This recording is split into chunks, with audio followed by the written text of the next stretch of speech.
Baik, Assalamualaikum warahmatullahi wabarakatuh.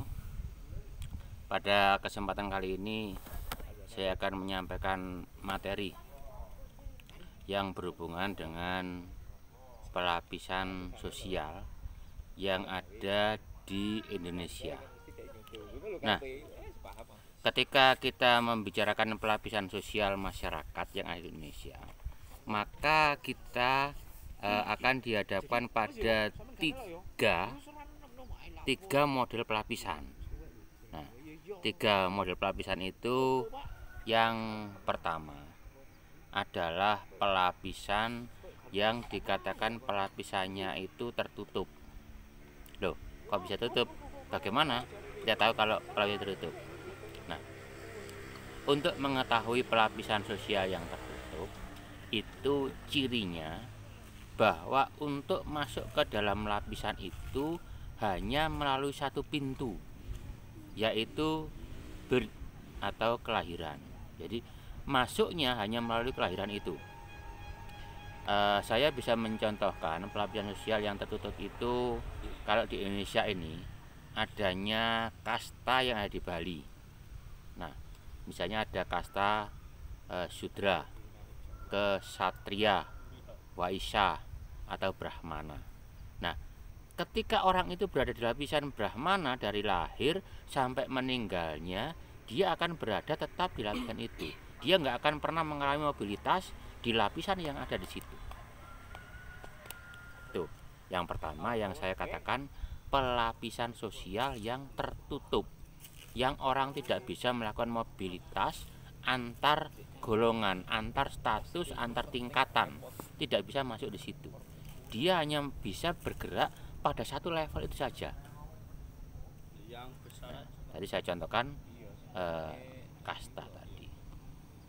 Kemudian yang kedua, pelapisan yang kedua adalah pelapisan sosial yang kita sebut sebagai pelapisan sosial yang terbuka. Kalau tadi tertutup, maka sekarang saya menjelaskan pelapisan sosial yang terbuka. Nah, pelapisan sosial yang terbuka ini, di situ ada gambaran bagaimana orang itu bisa melakukan mobilitas atau perpindahan dari sebuah status atau status yang satu ke status yang lain, atau position yang satu ke position yang lain, atau kedudukan yang satu ke kedudukan yang lain. Nah, biasanya di mobilitas itu ada istilah sih yang disebut dengan ini, misalnya ada social climbing, ada social sinking. Nah, yang dimaksud dengan social climbing ini adalah pergerakan sebuah status atau kedudukan seseorang dari status yang rendah menuju status yang tinggi, dari suatu keadaan yang rendah ke suatu keadaan yang lebih tinggi. Nah, posisi yang seperti itu disebut dengan social climbing.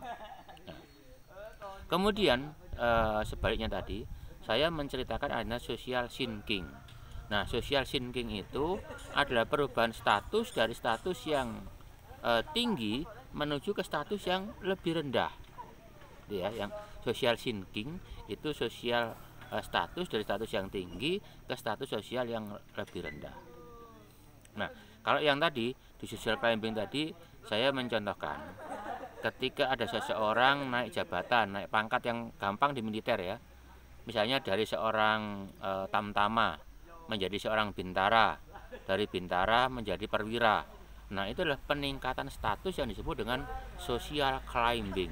Itu contohnya seperti itu. Oke, bisa dipahami ya yang itu. Nah, kemudian saya menjelaskan lagi tentang status sosial yang turun tadi. Saya mencontohkan tempo hari kita tahu bahwa Presiden Indonesia itu Susilo Bambang Yudhoyono. Dia jadi presiden, pemimpin tertinggi di negara kita. Sekarang beliau sudah selesai melaksanakan tugasnya memimpin Indonesia selama 2 periode kepresidenan. Dia turun menjadi rakyat biasa. Nah, ini dia mengalami status sosial yang dulunya presiden, sekarang nggak presiden. Nah, itu yang disebut dengan social sinking. Ya, biasanya ada dampaknya. Apa dampaknya? Orang sering kadang-kadang menjadi rumah sakitnya di Jember Porong situ. Jalan Ahmad Yani ya, Jember Porong itu situ. Ada rumah sakit jiwa. Nah, itu yang disebut dampak dari social thinking, biasanya begitu.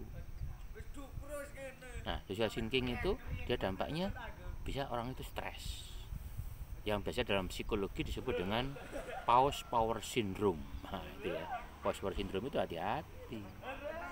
Nah, sebaliknya, jadi kalau naik itu orang menjadi karena euforia, kegembiraannya dia memperoleh jabatan, dia bisa menjadi diktator, dia menjadi hedonis. Nah, itu bagian dari karena dia memperoleh kedudukan yang seperti itu.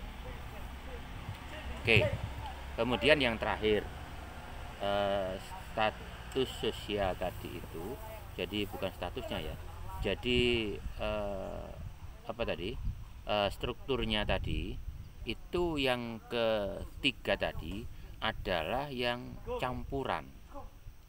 Jadi pelapisan sosial tadi yang campuran. Maksudnya gimana yang campuran ini? Apa dicampur antara status yang terbuka dan tertutup? Jawabannya iya. Dicampur dari yang terbuka dan yang tertutup. Maksudnya gini. Jadi kalau misalnya ketika kita menggambarkan, saya menganalogkan gambar itu sebuah persegi 4, maka saya tarik garis diagonal. Tahu garis diagonal ya? Garis diagonal itu garis yang menyilang. Nah, menyilang begini itu diagonal. Nah, ketika saya memberikan garis diagonal tadi itu, kelompok sosial yang berada di bawah garis diagonal tidak bisa melewati garis diagonal tadi. Sementara dalam garis diagonal tadi itu dia bisa mengalami perubahan status. Orang bisa kaya, besoknya jadi miskin, besoknya jadi lagi setengah kaya, dan seterusnya. Itu bisa dilakukan dan bisa terjadi antar garis tadi. Nah, kemudian apa di Indonesia ini yang menjadi garis pemisah tadi? Oke, di Indonesia yang menjadi garis pemisah tadi itu adalah satu, bisa karena agama. Loh, kok bisa Pak agama menjadi garis pemisah? Iya dong. Contoh misalnya gini, saya contohkan ya. Di Indonesia ini kalau orang mau melakukan pernikahan itu harus satu agama. Tidak boleh orang menikah berbeda agama di Indonesia. Nah, itu ya, nggak boleh. Di Indonesia itu ada pernikahan yang berbeda agama nggak boleh. Contoh, itu Pak, contohnya artis Pak menikah beda agama. Nah, iya dulu kita lihat di mana dia menikah. Jelas tidak mungkin dia menikah di Indonesia. Karena kalau dia menikah di Indonesia, maka ditanya, menikah dengan cara apa? Muslim? Kalau tidak, gak Muslim di mana? Di tempat ibadahnya mereka masing-masing. Nah itu. Atau biasanya ada yang curang-curang gitu. Curang-curangnya apa? Mau menikah, misalnya orang non-Muslim sama Muslim. Nah, ngaku Muslim sebentar, waktu akan nikah saja. Setelah akan nikah kembali ke agamanya. Itu curang ya. Nah, itu yang saya katakan garis diagonalnya tadi agama. Bisa suku.